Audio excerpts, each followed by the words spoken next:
ბიჭების 95% სიმაღლეში ზრდას ასრულებს 18 წლამდე, გოგონების 90% 16 წლამდე. მაშინ რატო ამბობენ, რომ აი ჩემი ნათესავი 25 წლამდე იზრდებოდა, ან ვიღაცა კალათბურთელი 23-24 წლამდე იზრდებოდა, ზოგი თვითონ ამბობს, რომ აი 20 წლის მერე გავიზარდე და ასე.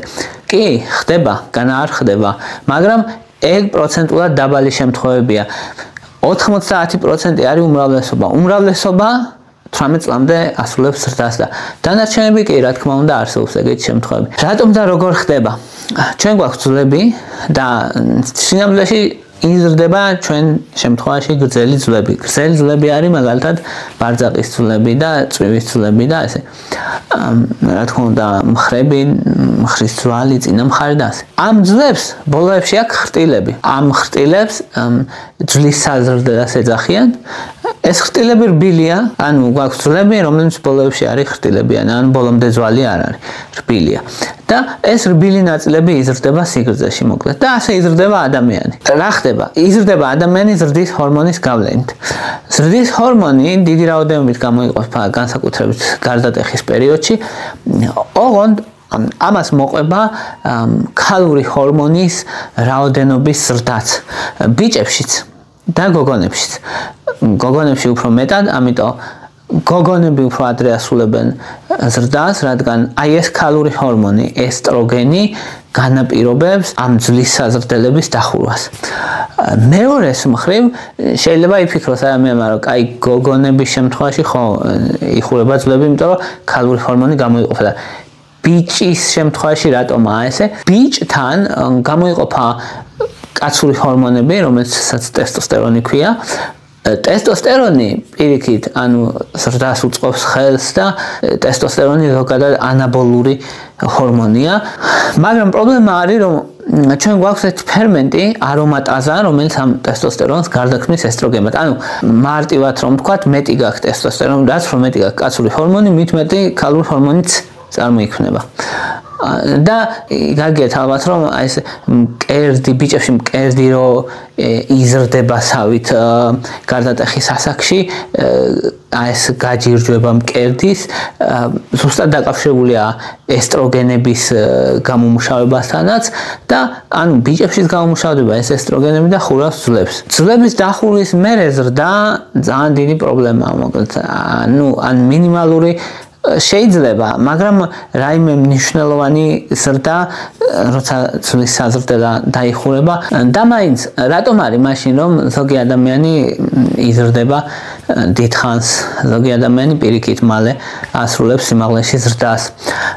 ის ადამიანები, ვინც დიდხანს იზრდებიან, ყველაზე მთავარი არის ხოლმე გენეტიკური, ანუ გენეტიკურად ნელა ეხურებათ ეს ძვლის საზრდელები და შესაბამისად უფრო დიდხანს იზრდებიან. ასევე არის ადამიანები, რომლებშიც ნელ-ნელა და ცოტ-ცოტა წარმოიქმნება მოკლედ ეს სასქესო ჰორმონები. არიან ადამიანები, რომლებსაც აქ გამომუშავდებათ ბევრი ზრდის ჰორმონი და ძირითადად ეგეთი ადამიანები გენეტიკურად არიან მაღალი ადამიანების შვილები. იშვიათად არის რომ ჰიპოფიზის ადენომა მაგალითად, როცა სიმსივნეს თვისებიან სიმსივნის გამო ადამიანი იზრდება დიდი ძალიან, მაგრამ ეგეთი შემთხვევები ძალიან იშვიათია. მეორეს მხრივ ადამიანები როცა ადვილად ასრულებენ სიმაღლეში ზრდას, ყველაზე ხშირი მიზეზი გენეტიკაა, აქ გენეტიკურად ადვილად ეხურებათ ძვლის საზრდელები. მეორე მნიშვნელოვანი მიზეზი არის საკვები ნივთიერებების დეფიციტი, ვიტამინების და მინერალების. მესამე მნიშვნელოვანი მიზეზი არის ჰიპოთირეოზი, ფარისებრი ძირკვლის ფუნქციის დაქვეითება, რომელიც ზრდაში ანელებს და ზრდას ხელს უშლის. ან რაიმე მნიშვნელოვანი ქრონიკული დაავადება, გულის დაავადებები, ან ასთმა, ან რაღაც ესეთი ქრონიკული დაავადებებიც, ზოგიერთი, რომელიც არ არის კარგად მართული, სიმაღლეში ზრდას უშლის ხელს. მაგრამ მანდაც 50% მაინც გენეტიკურია და იშვიათ შემთხვევაში გვაქვს ზრდის ჰორმონის დეფიციტი.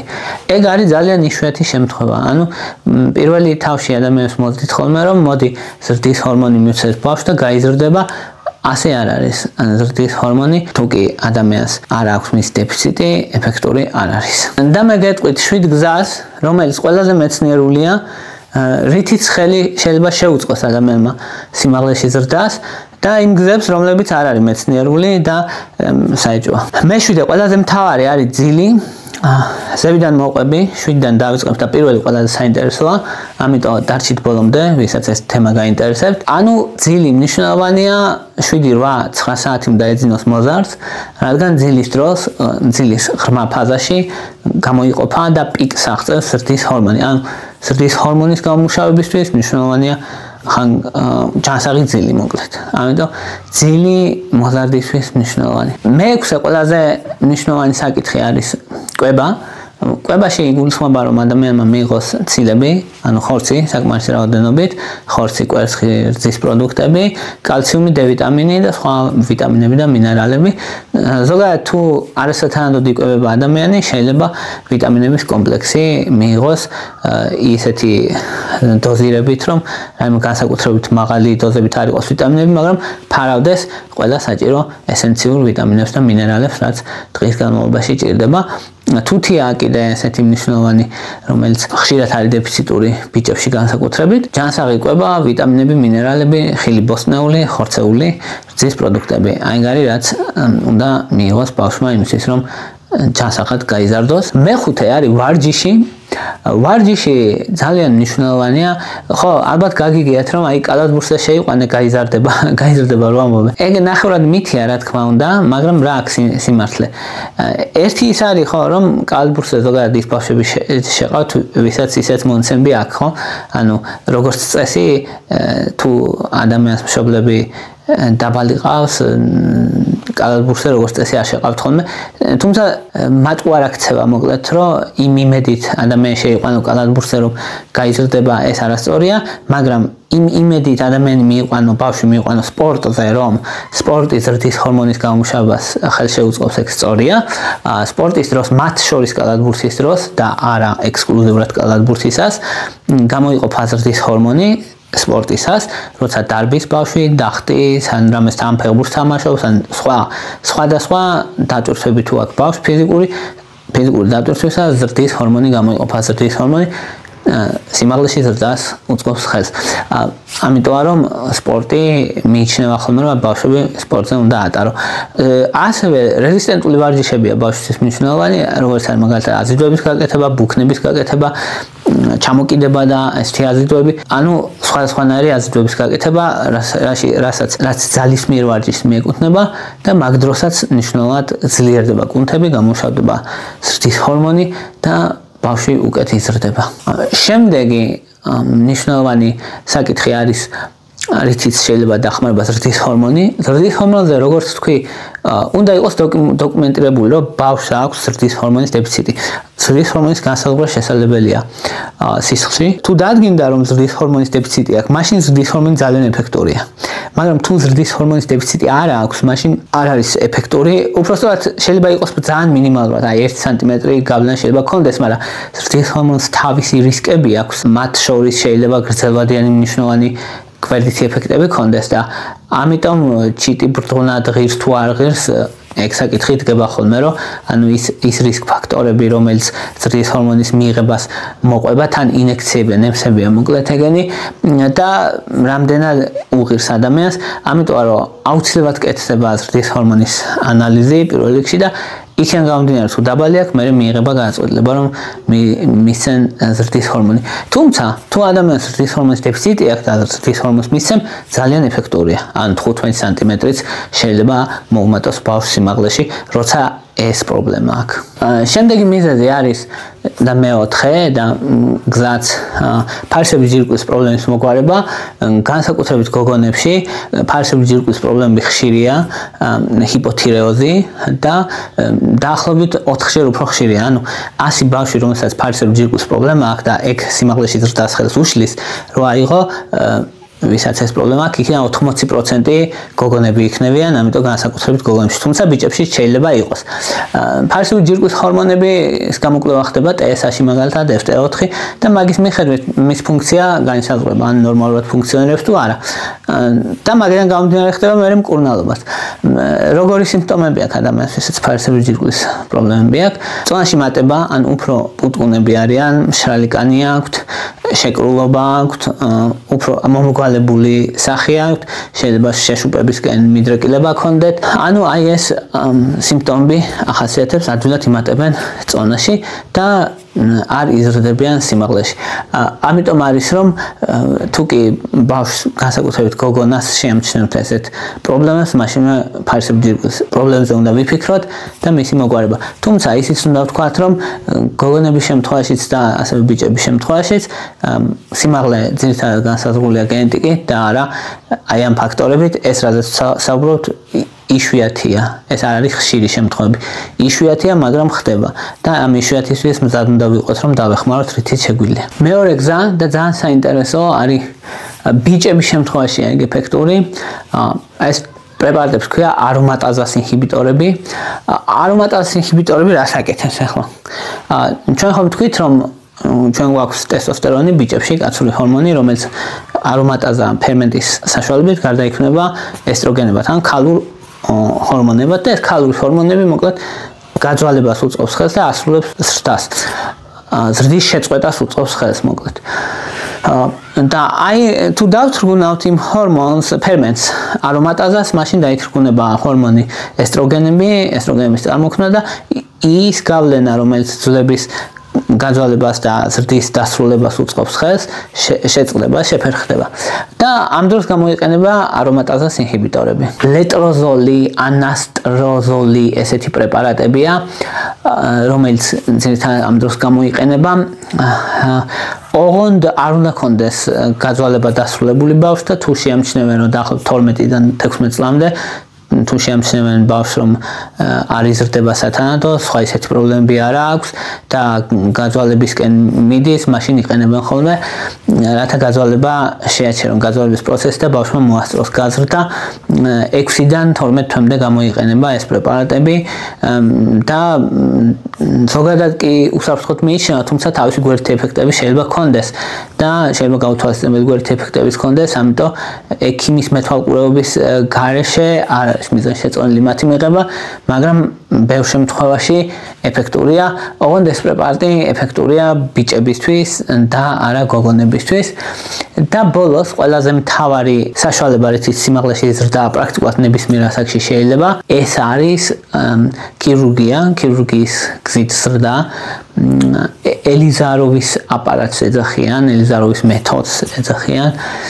ასეთი მეთოდია, რომ ან ძვალს გაჭრიან ფეხის ძვლებს, ბარძაყის ან წვივის. გაჭრიან მოკლედ და დღეში თითო მილიმეტრით ძვლებს შორის დაშორებას ზრდიან და ძვალი ძვალდება მერე და ადამიანი იზრდება სიმაღლეში. მტკივნეული პროცედურაა, დრო ჭირდება ამას, ეს არ არის მარტივი მსუბუქი არ არის.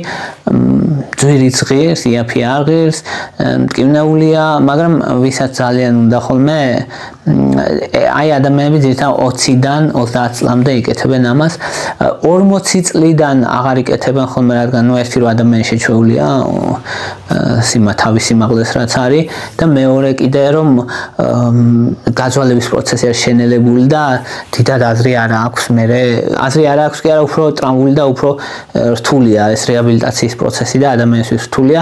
გვერდითი ეფექტები რამე ისეთი მნიშვნელოვანი არ აქვს, გარდა თუ არ ჩავთვლით რომ ტკივილი, შემდეგ თუ კი სწორად არ ჩატარდება თავისი ოპერაციის გართულებით შეიძლება ჰქონდეს ნერვის დაზიანება, სახსრების დაზიანება, კუნთის ან ძვლის დაზიანება, მაგრამ ზოგადად თუ პროფესიონალი ატარებს, მოკლედ უსაფრთხოდ მიიჩნევა და დიდ პრობლემას არ წარმოადგენს, მაგრამ მაინც მეტნაკლებად გვერდითი ეფექტების რისკი არის. ეფექტურობა აქვს ძალიან მაღალი, 10 სანტიმეტრის მომატება შეიძლება ერთი სესიით, აი 6 თვეში დაახლოებით. შესაბამისად მოკლედ ძალიან ეფექტურია, მაგრამ ძვირიც ღირს, ტრამვულია, მძნელია. აქვე ჩემ აზრსაც ვიტყვი, ანუ თუ კი ადამიანი მე ვფიქრობ, რომ ხო, ჩვენ საზოგადოებაში სამწუხაროდ არის ეგრე, რომ რაღაც სიმაღლეს ანიჭებენ განსაკუთრებულ უპირატესობას. მე არ ვთვლი ეგრე რომ ესე უნდა იყოს, მაგრამ ამ იმაზე დიდად გავლენა არ მაქვს რა თქმა უნდა. თუმცა ესე არ უნდა იყოს, მე ვფიქრობ, ყველა თავის სიმაღლესთან უნდა იყოს კომფორტულად და საზოგადოების მხრიდანაც მე როგორც სიმაღლე არის ისეთი რამე, რაც გავლენა რეალურად არ გვაქვს, ხო? და ეგეთ რაღაცებზე ყურადღების გამახვილება რაც გავლენა არ გვაქვს, ჩემი აზრით არ არის სწორი. ხო, ან ზოგი ადამიანი ესეთია, ზოგი ისეთია და ისევე როგორც თქვათ, ცხვირზე, ისევე როგორც სახის ფორმაზე ან თვალების ფერზე და ასე, აქაც უარყოფით კონტექსტში მე არ ვფლი რომ სწორია ყურადღების გამახვილება, მაგრამ ადამიანებს მაინც კომპლექსი მეტნაკლებად გვაქვს. რაც შეეხება დანარჩენ რაღაცებს, დანარჩენი ბევრი ესე ვთქვათ magic pill-ებია, რომელსაც ამბობენ რომ აი ეს დალია წონაში გაიზრდები, ან ეს კონკრეტული ეს ვიტამინები, ან რაღაცა. როგორც წესი არა, არის რაღაცა ამინომჟავები მაგალითად ზოგიერთი თუთია მაგალითად და ზოგიერთი დანამატი, რომელიც ხელს უწყობს სიმაღლეში ზრდას, რადგან ვიტამინებს, მინერალებს და იმ საკვებს აძლევს ადამიანს, რაც ჭირდება ნორმალური ზრდისთვის, მაგრამ ეგ არ არის ჯადოსნური, რა თქმა უნდა, ეს ცოტა დაეხმარება, მაგრამ არ არის რაღაც მნიშვნელოვანი. რაც შეეხება იმას, აი დეკომპრესიას რო ამბობენ, იოგას, დაჭიმვებს, ეგენი თქვა ეხმარება იმაში, რომ გამართულად იყო, გამართულად იარო და ეს სიმაღლეზეც ახდენს გავლენას, მაგრამ ის რომ გაზარდოს ადამიანის სიმაღლეში არა, ის რომ ვთქვათ უფრო შენი სიმაღლე რაც ხარ ის გამოჩნდე, ეგ მაგ შემთხვევაში კი, მაგრამ ის რომ სიმაღლეში ძლები გაზარდოს, მაგას არ აკეთებს. ჩამოკიდებები ცოტათი მინიმალურად ეხმარება რაღაც კუთხით შეიძლება იგივე ხერხემლის დეკომპრესიის მხრივ, მაგრამ აი ისე რომ პირდაპირ ძლების ზრდის სტიმულაცია მოახდინოს, ესეც არ ხდება. არც მასაჟები და ესეთი საშუალებები რაღაც დონეზე შეიძლება ვთქვათ სისხლის მიმოქცევა ზოგადად გაუმჯობესოს და ხერხემლის დეკომპრესია მოახდინოს. ამებს აკეთებენ, მაგრამ ეგ რა თქმა უნდა ძვლის ზრდას ხელს არ უწყობს. ამიტომ როგორც წესი სხვა დანარჩენ რაც აქ არ ჩამოთვალე ის მეთოდები, იგივე თქვა თუნდაც ცურვას რომ ამბობენ, ცურვას ეხმარება რომ სწორ პოზიციაში იაროს ადამიანმა, ზურგის კუნთები განვითარდეს. ძალიან კარგია რა თქმა უნდა, მაგრამ სიმაღლეში არ ზრდის. თუმცა ფიზიკური აქტივობა რო ზრდის ჰორმონის გამუშავებას უწყობს ხელს, კი, მაგ მხრივ ფიზიკურ აქტივობაში გადის ცურვაც და შესაბამისად ცუდი არ არის, ჯამში კარგია, მაგრამ ეს არ ნიშნავს რომ ცურვა გაზრდის სიმაღლეში ასე არ არის. მაგრამ კომპლექსური მიდგომაა საჭიროა, ცოტა ვარჯიში, უკეთესი ძილი, სიგამხდრე კიდე სიგამხდრეს გამოყოფდი, ანუ რაც უფრო პუტკუნა ადამიანი, ბავშვი, მით მეტად მეტი შანსი აქვს იმისი, რომ დაიხუროს ძვლის ეპიფიზები მალე, რადგან ეს ცხიმში წარმოიქმნება ესტროგენები დიდი რაოდენობით და ამიტომ არ არის სასურველი, რომ ბავშვი იყოს პუტკუნა ან სუქანი, ერთ-ერთი მნიშვნელოვანი ფაქტორია ესეც, რითიც შეიძლება რომ ავიცილოთ თავიდან ზრდის შეფერხება. აი ეს იყო რის თქმაც მინდოდა დღეისთვის. მადლობა რომ მისმენდით, მადლობა რომ გაინტერესებთ. თუ მოგწონთ ჩემი ვიდეოები, დალაიქეთ, თუ მოგწონთ ჩემი არხი, გამოწერეთ. მადლობა ინტერესისთვის.